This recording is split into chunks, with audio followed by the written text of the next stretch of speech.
प्रिय ग्रामवासियों, जैसा कि आप जानते हैं, पिछली बरसात ने बाढ़ के हालात पैदा कर दिए थे। सबकी फसलें बिगड़ गई थी, सबकी जिंदगी उजड़ गई थी। लेकिन एक उपाय है जो सबको फिर से आबाद कर सकता है, पर उसके लिए कुछ लड़कियों को कुर्बान करना होगा। वो लड़की चाहे किसी की बहन हो, बेटी हो या बीवी हो, चलेगी। मास्टर, सामूहिक चिट्ठी।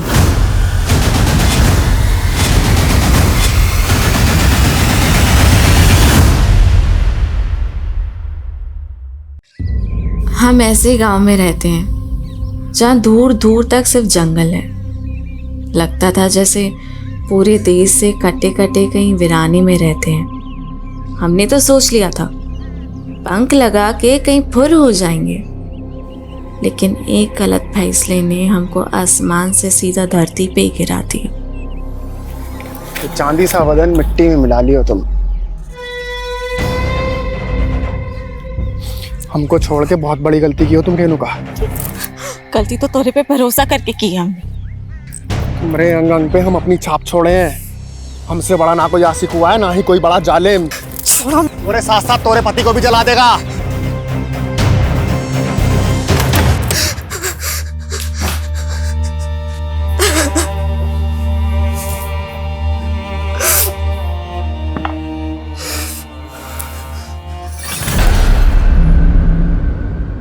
रेनू, का हाल बना रखा है यार?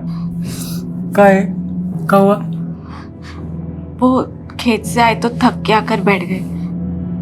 कपड़ा बदल के आते हैं।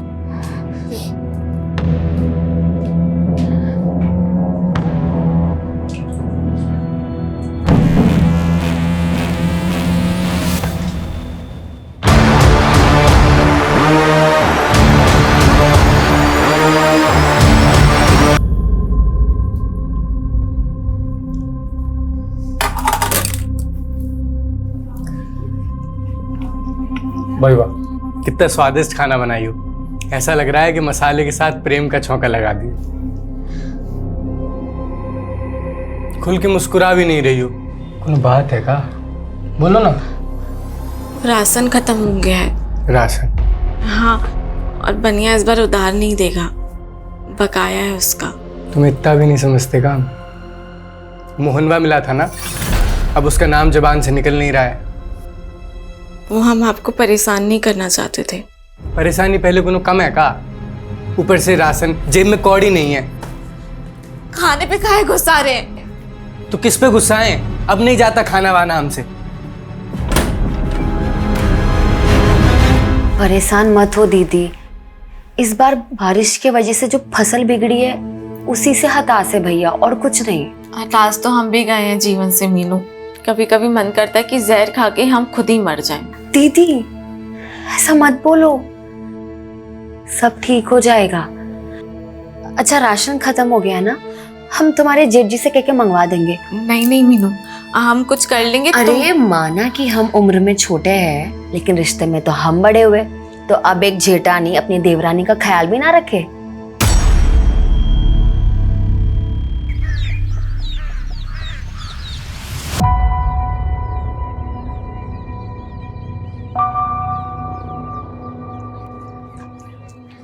खेत जा रहे हैं हम। सुनिए, वो आप खाने के वक्त आएंगे ना तो ये सामान लेकर आना।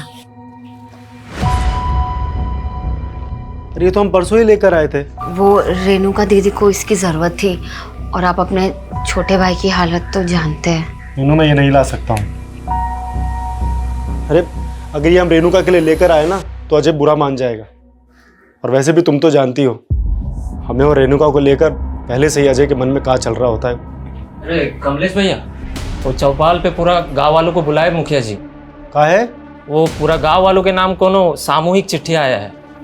सामूहिक चिट्ठी?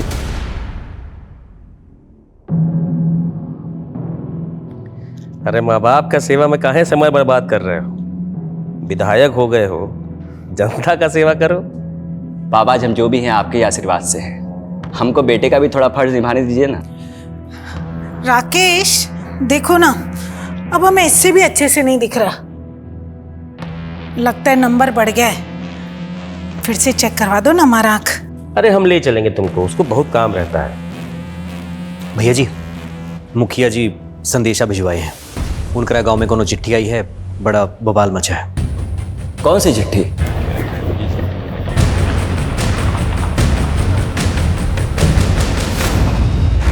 कहोगे मुखिया जी, क्या है उस चिट्ठी में? चिट्ठी तो पोस्ट मास्टर कालू मिश्रा के नाम लिखी है और उसके नीचे लिखा है सामूहिक चिट्ठी। प्रिय ग्रामवासियों, जैसा कि आप जानते हैं, पिछली बरसात में बाढ़ की स्थिति पैदा हो गई थी। सबकी फसल बिगड़ गई और सबकी जिंदगी उजड़ गई। लेकिन एक उपाय है जिससे फिर से सबकी जिंदगी आबाद हो सकती है, पर उसके लिए आपको कुछ लड़कियों को कुर्बान करना पड़ेगा। ये क्या बात हो गई? हाँ? क्या बोले जा रहे हैं? रुक जाइए, पहले इन्हें पढ़ने दीजिए। कल रात 12 बजे पहली लड़की को गांव की सीमा समाप्ति बोर्ड के पास छोड़ जाइए। फिर देखना अगले दिन से गांव के हालात बदलना शुरू हो जाएंगे। इसके लिए आप हर हफ्ते एक लड़की का इंतजाम कर दीजिए और बचा लीजिए गांव को, गांव का मसीहा। अरे कौन कर रहा है ऐसी मांग हमारी बहन बेटी के बारे में? अरे ये वही बाबा होगा जो बलि देना चाहता अरे था। जो भी है छोड़ेंगे नहीं उसे। देखिए देखिए, सुनिए, जिसने भी हमारे साथ ये गंदा मजाक किया है उसका हम पता लगा कर रहेंगे। और रही बात फसल की, तो हम आपको आश्वासन देते हैं, इसके लिए हम सरकार से राहत राशि का मांग कर रहे हैं। लेकिन विधायक जी, आधे से ज्यादा परिवारों में एक वक्त का राशन भी नहीं है और जल्दी में अगर कुछ नहीं हुआ तो ये सब का भी यही हाल हो जाएगा। अरे चिंता काहे करते मुखिया जी, सरकार नहीं की तो हम है ना, हम अपना भंडार खोल देंगे। हम कल से ही सबको 5-5 किलो चावल दाल गेहूं देने का ऐलान करते हैं। तालियां! विधायक जी की जय! विधायक जी की जय! विधायक जी की जय! विधायक जी की जय!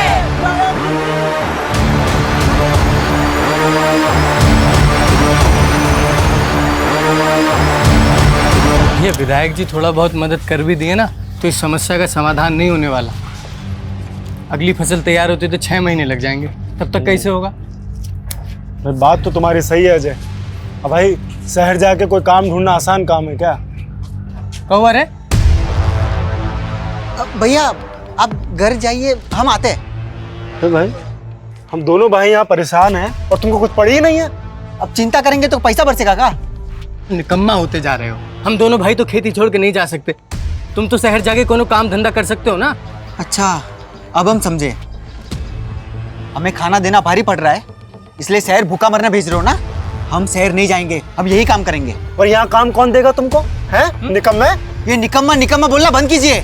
जब से माँ बाबूजी गए तब से बस कोसते रहते हैं। अगर इतना ही तकलीफ है ना तो हमारा हिस्सा दे दीजिए, बस बात खत्म। ये लो हिस्सा तुम्हारा। हिस्सा चाहिए ना तुम्हें? कौन सिखा रहा तुम्हें सब? वो सर्विसवा?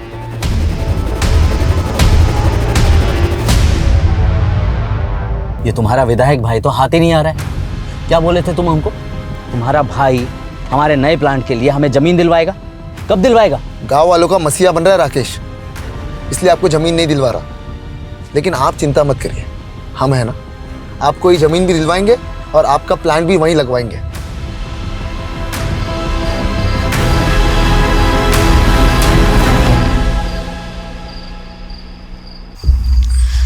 इतनी रात को शौच के लिए इतना दूर जाना पड़ रहा है, ये कोई बात हुई? आहिस्ता बोल, जल्दी कर, मुझे तो बहुत डर लग रहा है।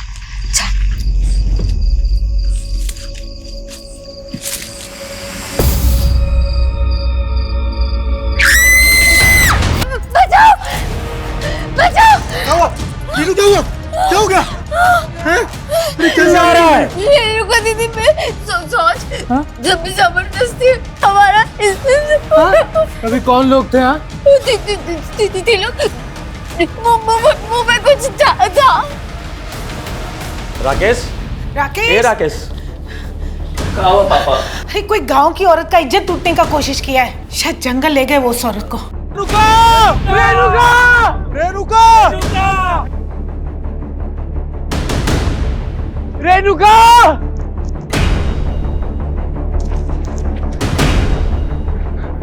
क्या हो गया? विधायक जी, हमारी बीवी और भाभी सोच के लिए आए थे। बीवी को भाभी बताए 3 लोग मुंह ढक के आए, हमारी बीवी को उठा के ले गए। कुछ समझ नहीं आ रहा, पता नहीं हमारी बीवी के साथ क्या करेंगे। विधायक जी बचा लीजिए हमारी बीवी को। जिसने भी सब किया है उसको छोड़ेंगे नहीं, पर पहले अभी तुम्हारे बीवी को ढूंढना जरूरी है। चलो चलिए सब लोग, चलिए। रेणुका!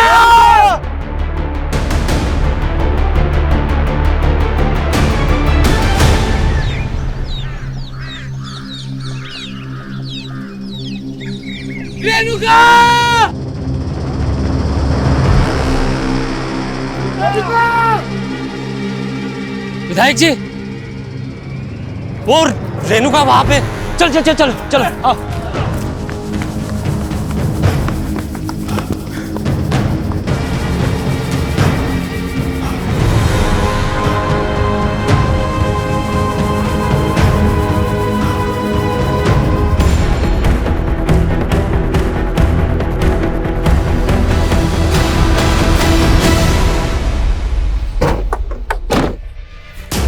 चलिए पीछे हटिए, पीछे हटिए, पीछे हो जाइए, पीछे आइए, आइए पीछे आइए। देखिए इंस्पेक्टर, सिर्फ हमारे इलाके में नहीं, ये हमारे खुद के गांव की महिला के साथ ऐसा कांड हुआ है। आप लोग जल्द से जल्द पता लगाइए कि कातिल कौन है। विधायक जी, कातिल को ढूंढना हमारा काम है, वो हम करेंगे, लेकिन उससे पहले हमें उस चश्मदीद का बयान लेना होगा जो कल रात इनके साथ थी। बताइए कल रात क्या हुआ था? लेकिन अपनी दीदी को नहीं बचा पाए। उनमें से किसी एक का भी चेहरा देख पाई हो? अपने किसी को नहीं देखा। पर हम जानते हैं साहब कौन किया है सब। कौन? मोहन साहब। कौन मोहन? रेणुका का पहला पति। पहला पति मतलब रेणुका की आपसे दूसरी शादी थी? जी साहब। दरअसल रेणुका की शादी पहले बड़े भैया से तय हुई थी, तब भी वो मोहन रेणुका को भगा के ले गया था। बड़े भैया मंडप में थे और रेणुका के माँ बाप की इज्जत पे हाथ ना, इसलिए उन्होंने रेणुका की छोटी बहन मीनू भाभी से शादी की थी। तो रेणुका आपकी सगी बहन थी? हाँ साहब, रेणुका दीदी से बहुत बड़ी गलती हो गई थी कि वो उस मोहन के साथ भाग गई, लेकिन उसे बहुत जल्द पता चल गया कि वो कैसा आदमी है। दीदी को आए दिन मारता रहता था, इसलिए दीदी उसे छोड़कर यहाँ वापस आ गई और उनका घर आबाद करने के लिए हम ही अजय भैया से उनकी शादी कर दी है और उन्हें इस घर की देवरानी बना ली। पर साहब मोहन से नहीं बर्दाश्त हो रहा था ये। हमें तो भरोसा है साहब, मोहन नहीं किया है सर। हमारी बीवी है, जब मारे या पीटे। जैसे तूने अपनी पहली बीवी रेणुका को मार दिया। हाँ? रेणुका मर गई? मरी नहीं, तूने उसे मार दिया है।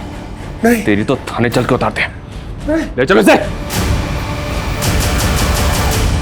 विनायक जी, वो रेणुका का लाश वहीं नजदीक में मिला, जहां वो चिट्ठी भेजने वाला गांव का औरत को मिलने के लिए लिखा था। कहना क्या चाहते हैं आप? रेणुका को वहां जानबूझ के भेजा होगा। उसका पति और भैंसुर तो कह रहे हैं कि वो अपना गोतनी के साथ शौच के लिए बाहर गया था। हाँ मास्टर जी, हम आपको कहे थे चिट्ठी के बारे में पता करने के लिए, पता किए? चिट्ठी पर संतो डाक खाने का मुहर था, वहीं से किसी ने भेजा होगा, लेकिन ये बात पता करना मुश्किल है कि उसको भेजने वाला कौन होगा। संतो गांव।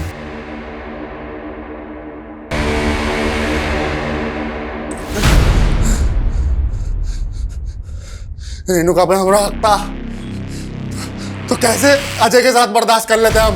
पहले उसको छोड़कर दूसरी शादी कर ली, और दूसरी शादी करने के बाद पहली बीवी वापस चाहिए। हाँ, चाहिए थी।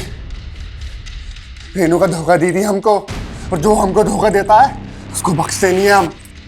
इसलिए रेणुका को मार दिया? हाँ, मार दिया। मारने से पहले उसके साथ हाँ किया होंगे शायद, हम बहुत ना सहमत है। अब ये बताओ, तेरे साथ दो लोग और कौन थे? कौन दो लोग? वही दो लोग जिनके साथ मिलकर तूने रेणुका और मर्डर किया। अरे हम खुद थे अकेले। बता दो दिया सब कुछ जो बताना था। ये नहीं मानेगा, इसको उल्टा लटकाओ और तब तक उसको उधेड़ते रहो जब तक उन दो लोगों का नाम ना बताए। कौन दो लोग? अरे कौन दो लोग?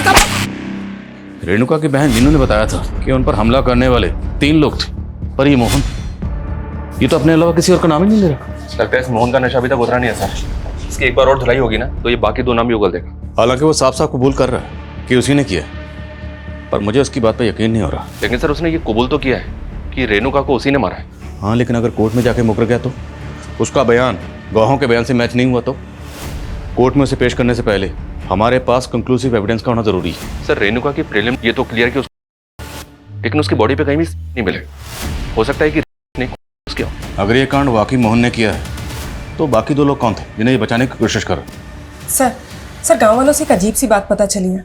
रेणुका की हत्या के कुछ दिन पहले गांव में एक चिट्ठी आई थी और सर वो चिट्ठी गांव के सभी लोगों के लिए थी। कैसी चिट्ठी? अरे विवेक, तुम कब आए शहर से? बस अभी आए भैया।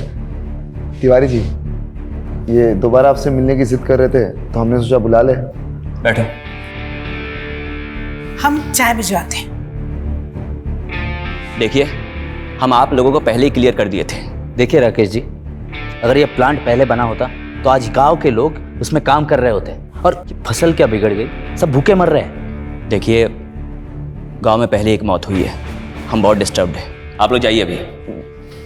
भैया एक मिनट, मेरी बात तो सुनिए। भैया देखिए, ये ना सबसे अच्छा मौका है। सारे गांव के लोग भूखमरी से परेशान हैं और गांव में अभी भी एक मौत भी हुई है। सबका ध्यान वहाँ भटका है। आप ना इनको प्लान के लिए अप्रूवल दे दीजिए। इसमें हम सबका फायदा है, आपका हमारा सबका फायदा है इसमें। बस कर विवेक, हम अपने फायदे के लिए गांव वालों को धोखा दे दे। और सुनो, अगर तुम दोबारा इनको यहाँ लेकर आए ना तो हमसे बुरा कोई नहीं होगा। जाओ चुपचाप चाय पिलाओ और निकालो यहाँ से।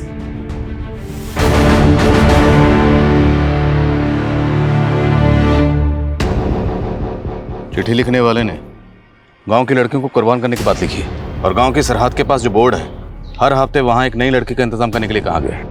और चिट्ठी लिखने वाला खुद को गांव का मसीहा बता रहा। जहाँ रेणुका की लाश मिली वहाँ से सीमा समाप्ति का बोर्ड ज़्यादा दूर नहीं है और लड़की को वहीं छोड़ के जाने की बात लिखी है। लेकिन साहब, हम सभी गांव वाले इस वाहियात शर्त के खिलाफ थे। खत कहाँ से आई? ये शांतो गांव के डाक खाने से आई थी। पता लगाने की कोशिश की पर पता नहीं चला वहाँ से किसने भेजा था। लेकिन कोई तो है जिसकी हमारे गांव की औरतों पे बुरी नजर है। हमको तो ये वही बाबा लग रहा है जिसने सबके सामने एक गंदा मांग किया था। कौन बाबा? कैसी मांग? साहब, फसल खराब होने की वजह से गांव वाले भूखे मर रहे थे, तब ये बाबा यहाँ आया था। बड़ी चमत्कारी बातें कर रहा था। बाबा जी, आप कहाँ से आ रहे हैं? आपके लिए भोजन पानी का प्रबंध करें? बच्चा, यहाँ तो भूखमरी फैली हुई, इतने लोग भूखे पेट सो रहे हैं। हम यहाँ भोजन नहीं करेंगे, हमसे ये पीड़ा देखी नहीं जा रही। बाबा जी, इस पीड़ा का कोई उपाय है? क्यों नहीं, इसलिए तो यहाँ आए। कैसा उपाय बाबा जी? पूजा करना होगा और इस पूजा में एक इंसान की बलि देनी होगी। जानते भी हैं आप लोग, बलि देना कानूनन जुर्म है और आप लोग चिंता काहे कर रहे हैं? इस समस्या का समाधान हम मिलकर निकाल लेंगे। और रही बात गांव की, तो हम गांव के लिए ज़्यादा से ज़्यादा चंदा इकट्ठा करेंगे। बस आप लोग इस अंधविश्वास में मत पड़िए। विधायक जी सही बोले थे, इसीलिए हम सब उस बाबा की बातों में नहीं आए। एक बाबा गांव में आया और वो बलि देने की बात कर रहा था। आप दोनों जिम्मेदार ओहदों पर हैं, सरपंच, विधायक। आपको पुलिस को इतला करनी चाहिए थी। कौन था वो बाबा? कहाँ से आया था? मालूम नहीं साहब। आपने उसकी शक्ल तो देखी होगी, चेहरा याद होगा उसका? जी साहब, याद है। स्केच बनवा सकते हैं? बिल्कुल सर, इस बाबा की तलाश तो करते हैं, पर मुझे ऐसा लग रहा है कि उस खत को रेणुका के मर्डर से जोड़ के देखना ठीक नहीं है। मोहन तो पहले कबूल कर चुका है। अगर ये मोहन ने किया है तो बाकी 2 लोगों का नाम क्यों नहीं बता? क्योंकि मीनू कह रही थी कि वो 3 लोग थे, तो बाकी 2 लोग कौन थे? मीनू, हम मोहन के लिए ना कमलेश जी जैसे इंसान को धोखा दिए थे और तुम बोल रही हो कि हम उसके छोटे भाई के साथ शादी कर लें। दीदी, हमें तुम्हारी चिंता है। अब तो हमारे माँ बाप जी भी नहीं रहे और तुम ऐसे अकेले रहोगी तो वो मोहन तुम्हारा जीना मुश्किल कर देगा। और कमलेश जी को भी हमने मना लिया है, वो जानते हैं कि वो मोहन ही गलत था। वो लोग तो तुम्हें एक दूसरा मौका देना चाहते हैं।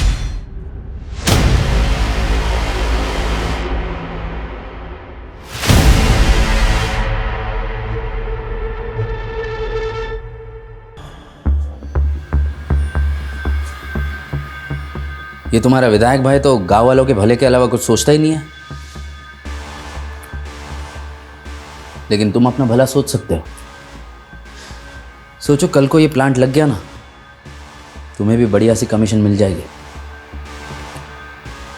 भैया मानेंगे नहीं तो होगा कैसे? हो सकता है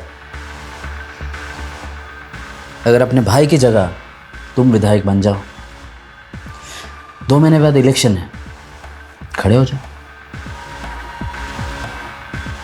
भैया के खिलाफ हम इलेक्शन लड़ेंगे, एक दिन भी खड़े नहीं हो पाएंगे। जानते हो ना, पूरा गांव ने मसीहा मानता है। लेकिन अगर कुछ ऐसा हो जाए कि तुम्हारा भाई इलेक्शन ही ना लड़े तो फिर तो तुम्हारी जीत पक्की। राकेश भैया इलेक्शन ही ना लड़े,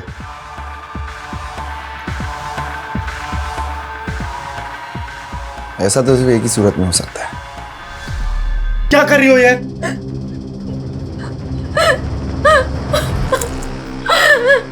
रेणुका दीदी के बारे में बिल्कुल अच्छा नहीं लगता। भाभी, तुम्हें कुछ हो गया तो भैया तो टूट जाएंगे ना। हमें ना अभी रेणुका के कातिलों को सजा दिलवानी है। किरण! किरण! छूट गए तुम। तू क्या सोची हमारे अंदर होते ही अपने आशिक की हो जाएगी? यहीं से हो रहे थे ना तुम दोनों? कहाँ है वो? यहीं छुपा कोई नहीं है। हम कह रहे हैं ना कोई नहीं है। देखो हमारी बात सुनो, कोई नहीं है यहाँ। चुप! कहाँ है वो? जब हम बोल रहे हैं कोई नहीं है यहाँ, समझे आप? जिंदा नहीं बचेगा तेरा आशिक। जानती हो ना, हमारी पहली बीवी का भी हत्या का आरोप है हम पे। तो मुझे पुलिस वाले छोड़ काहे दिए? मोहन को पकड़ने वाला आज तक तो पुलिस वाला पैदा नहीं हुआ है, समझी? बड़े साथी रहे हम।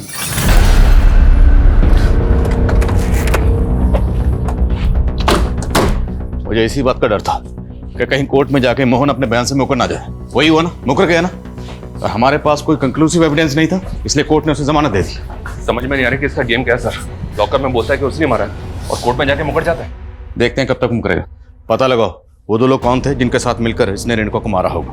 सर, गांव वालों ने उस बाबा का स्केच बनवाया है जो चिट्ठी आने के 15 दिन पहले गांव आया था। सर, मैंने इसका लुकआउट नोटिस जारी करवा दिया है। पता चला चिट्ठी भेजने वाला कौन था? नहीं सर, लेकिन सर शांतो गांव से पिछले 1 महीने में 3 लड़कियां गायब हुई। सर, 2 दिन पहले उनमें से एक लड़की की लाश मिली, सीमा। सर, रेणुका की तरह इसका भी रेप हुआ है। केस का स्टेटस क्या है? सर, केस तो अभी तक अनसॉल्व है, लेकिन सर इस गांव का मुखिया है भीमा, वहाँ की पुलिस को इस पर शक था। सर इन तीनों लड़कियों के घर वालों ने इससे ब्याज पे पैसे लिए थे और इसकी इन तीनों लड़कियों पे बुरी नज़र थी, लेकिन सर पुलिस को इसके खिलाफ कुछ भी नहीं मिला। क्या इन तीनों लड़कियों के केस का रेणुका के? सबसे चौंकाने वाली है वो चिट्ठी जिसमें हर हफ्ते एक लड़की की मांग की गई। जरा पता करो इन दोनों गाँव में ऐसा क्या कॉमन है जिसका हमारे केस से ताल्लुक है। और बोलो।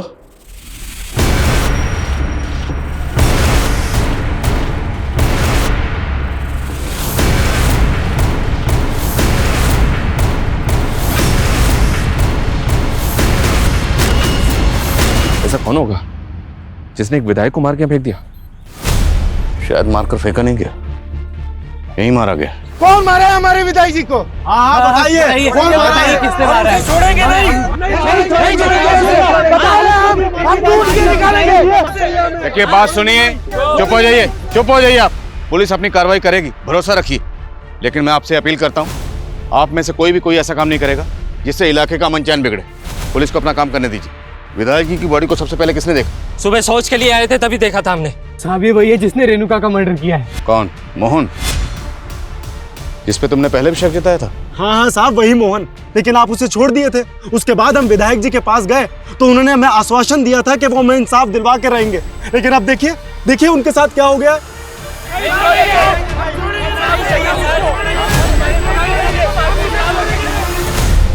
संभालिए अपने। हम समझते हैं आप पे क्या गुजर रही है। विधायक जी की मौत से पूरे इलाके के लोग सकते में नहीं बल्कि सदमे में हैं। पर हमें विधायक जी की लाश बाहर जंगल में मिली। वो जंगल में क्यों गए थे?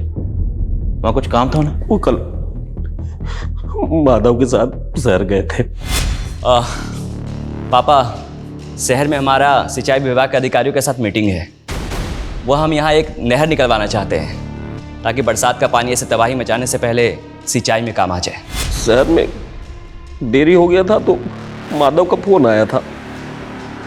को बोला कि अब रात को नहीं सुबह ही लौटेंगे। और माधव कहाँ? सर माधव का कुछ पता नहीं चल रहा।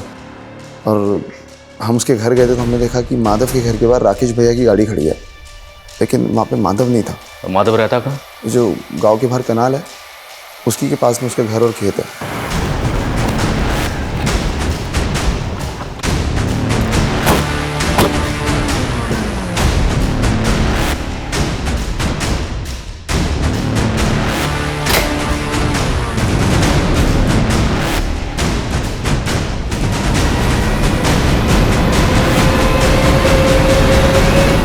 सर घर में कुछ भी सस्पिशियस तो नहीं मिला है, लेकिन विधायक जी की कार यहाँ पे खड़ी हुई है। इसका मतलब ये है कि विधायक जी रात में यहाँ जरूर आए होंगे।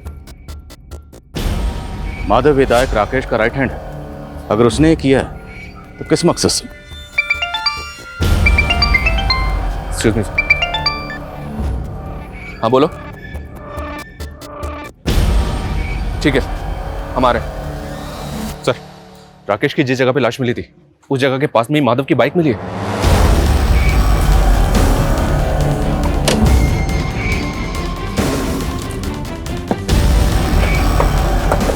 यही सर। सर ये रही बाइक, और सर बाइक पे चाबी भी लगी हुई है। तो क्या विधायक जी ने अपनी कार माधव के घर पे खड़ी की और माधव की बाइक से यहाँ पर आए, या फिर माधव उन्हें यहाँ लेके आया? और शर्मा सवाल ये है कि अगर माधव इस कांड में शामिल है तो अपनी बाइक यहाँ छोड़कर क्यों जाएगा? पूरा एरिया अच्छे से स्कैन करो।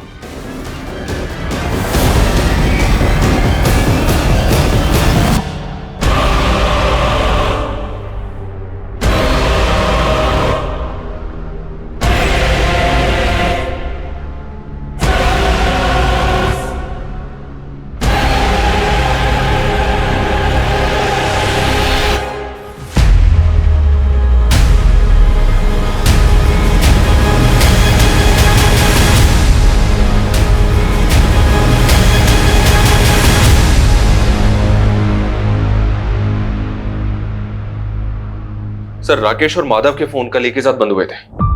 माधव को आखिरी कॉल गांव के एक पीसीओ से ही आया था। अब ये पता नहीं चल रहा है कि ये कॉल उसे किसने किया होगा। रेणुका के रेप और मर्डर के 5 दिन बाद विधायक राकेश का भी कत्ल हो गया। क्या ये दोनों केसेस आपस में कनेक्टेड है? इस मोहन की क्या खबर है? मोहन काफी चौकन्ना है सर, घर से बाहर ही नहीं निकल रहा है।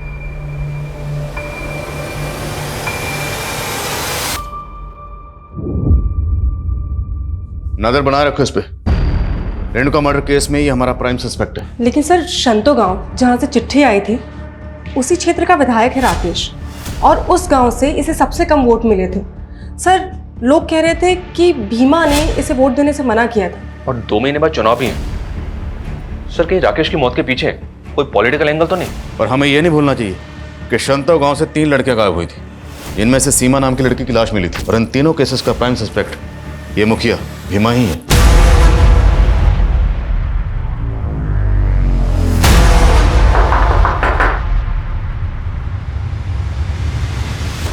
गजब बात कर रहे हो। उसी तो ऐसे घर पर बैठे होते हम।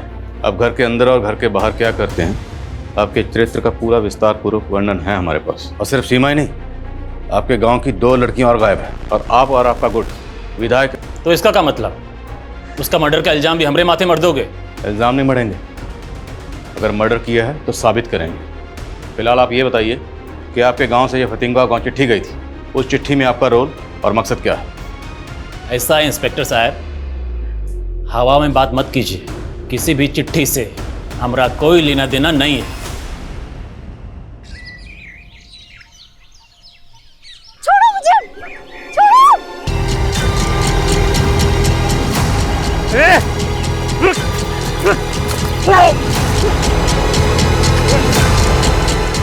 विनोद, सर्वेश लेके चल, लेके चल।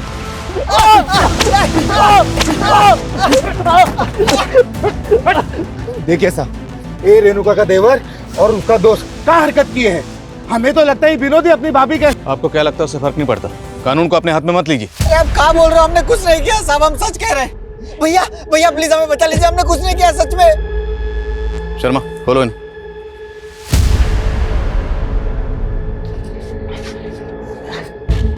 फोन कहाँ है तुम्हारे? सर वो हम सोशल मीडिया के लिए वीडियोस बनाते हैं। वो खुद आई थी, वो हमारी दोस्त है। कौन? वो लड़की। कौन लड़की? लेके चलो दोनों को। साहब देखो डरो मत, हमें बताओ विनोद और सर्वेश ने क्या किया तुम्हारे साथ।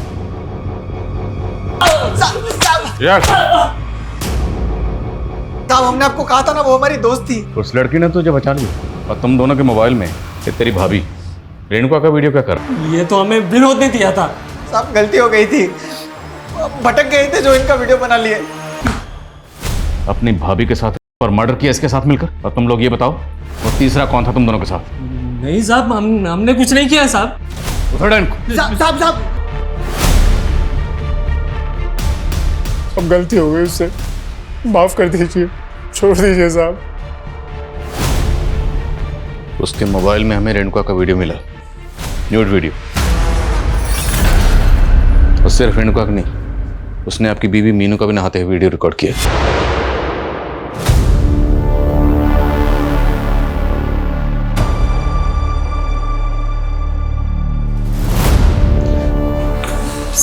खबरियों से बाबा परंतु की लीड मिली।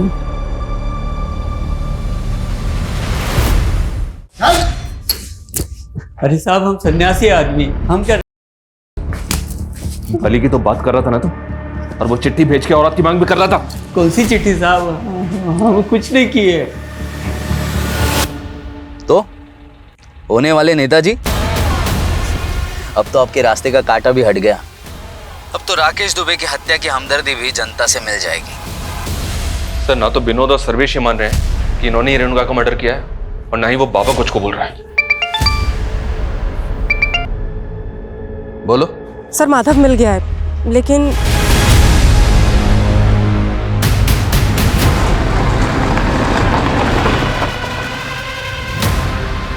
सर जहाँ वहां से ये जगह 1000 मीटर की दूरी पे। मतलब उस रात सिर्फ विधायक राकेश ही नहीं, माधव का भी कत्ल हुआ और गड्ढा इसलिए खोदा गया ताकि माधव की लाश को यहाँ छुपा। हमारा शक किसी पे जाए। सब कुछ सोच समझ के प्लानिंग के साथ किया गया। सर इस गड्ढे में माधव के साथ साथ ये राकेश जी का भी फोन मिला है, ताकि हमें ये लगे कि दोनों मर्डर्स आपस में कनेक्टेड हैं। अब हमें रेणुका के कातिल के साथ साथ विधायक राकेश और माधव के कातिल को भी ढूंढना होगा।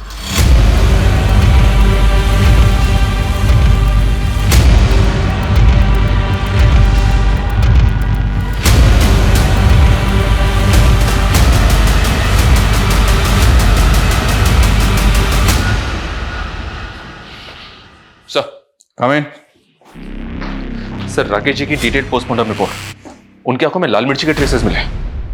लाल मिर्ची? जी हाँ सर, ऐसा लगता है कि पहले उनकी आंखों में लाल मिर्ची डाली गई, और सर माधव की प्रिलिमिनरी रिपोर्ट भी यही सजेस्ट करती है कि उसकी आंखों में लाल मिर्ची डाली गई।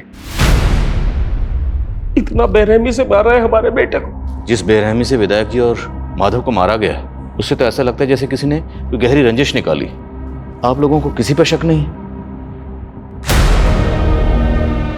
विधायक राकेश के पेरेंट्स को भी इस बात का कोई अंदाजा नहीं है कि उनको... सर हमने राकेश और माधव दोनों के फोन का डेटा चेक किया। सर उसमें 2 दर्जन से ज्यादा लड़कियों के न्यूड वीडियोस हैं, और सर उन वीडियोस में इन लड़कियों के साथ कहीं माधवी तो नहीं है? अगर ये वीडियो रिप्ले करो, पॉज करो।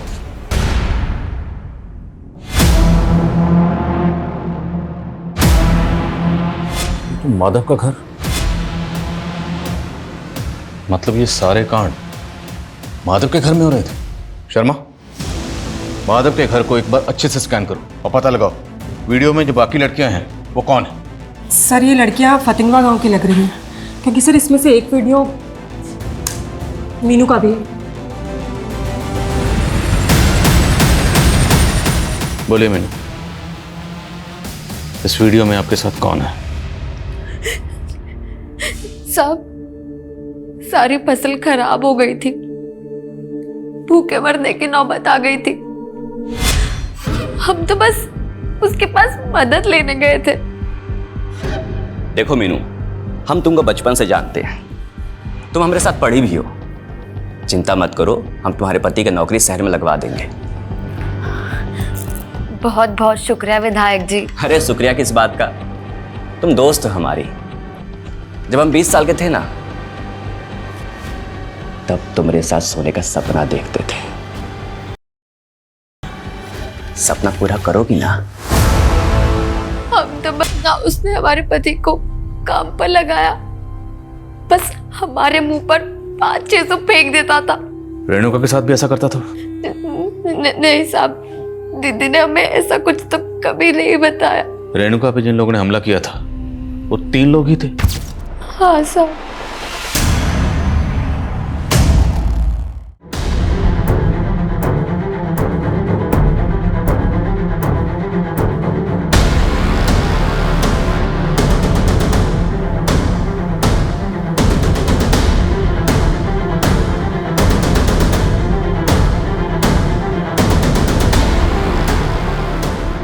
Sir coming.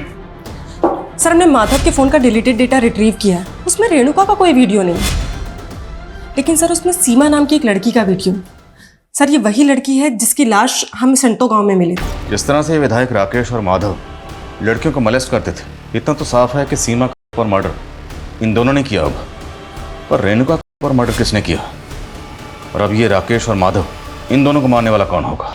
सर सब फॉरेंसिक को माधव के घर में ब्लड ट्रेसेस मिले जो मिटा दिए गए थे, और ये ब्लड ट्रेसेस रेणुका के ब्लड से मैच कर रहे हैं। तो मतलब रेणुका का माधव के घर में ही हुआ होगा। और मीनू ने तो हमें कुछ और ही कहा था। मीनू तुम अकेली लड़की नहीं थी जिसको राकेश ने मोलेस्ट किया था। इस गांव की 1 दर्जन से ज्यादा औरतों को उसने मोलेस्ट किया, और हमने उन सबसे बात की। पता उन्होंने हमें क्या बताया? कि जब भी राकेश के सामने खुद को बख्शने के लिए गुहार लगाती थी, तो राकेश उनके सामने एक शर्त रखता था। वो शर्त क्या थी? कि अगर वो खुद को बचाना चाहती हैं तो उन्हें अपनी जगह किसी दूसरी लड़की को लाना होगा, अदला बदली। उसने ये शर्त तुम्हारे सामने भी रखी होगी। अब ये बताओ कि वो 2 लोग कौन थे जिनके साथ मिलकर तुमने ये किया?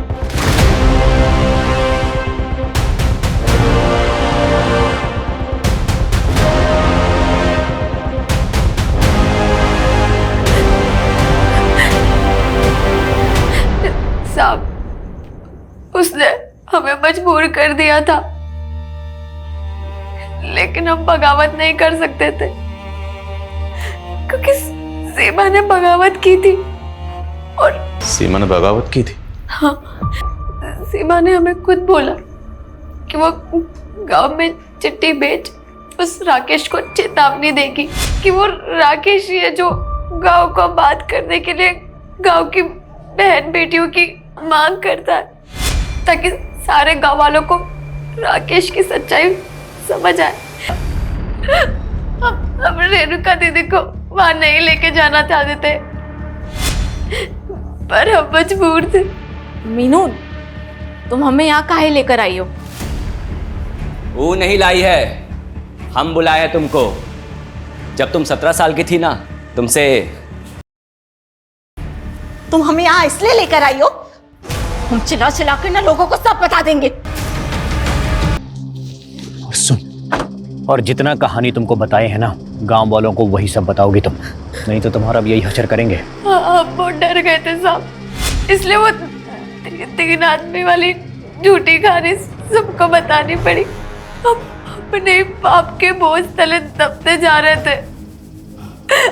हम जीना नहीं चाहते थे। हम रेणुका के हथियारों को सजा जरूर दिलाएंगे। हम रेणुका दीदी के हथियारों को कभी सजा नहीं दिला सकते। काहे? हाँ भाभी, तुम जानती होगा उन्हें? सब जब भाभी हमको बताएं कि वो राक्षस हमारी बीवी, बर्दाश्त नहीं हुआ साहब हमसे।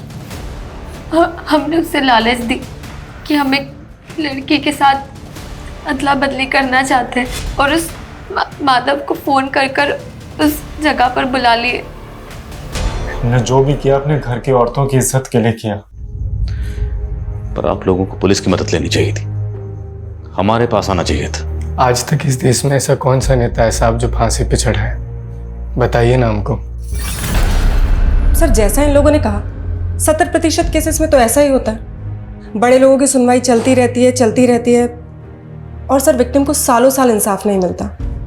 हमारे मुल्क के जुडिशियल सिस्टम का ढांचा कुछ ऐसा है जहां पर किसी भी गुनहगार को सजा देने से पहले हर पहलू पर गौर किया जाता है। मैं मानता हूं कि कुछ केसेस में इंसाफ मिलने में देर होती है, पर इसका मतलब ये नहीं कोई कानून को अपने हाथ में ले। कानून ये हक किसी को नहीं देता। इंसाफ मिलने में देर भले ही हो जाए, पर देर सवेर इंसाफ मिलता जरूर है।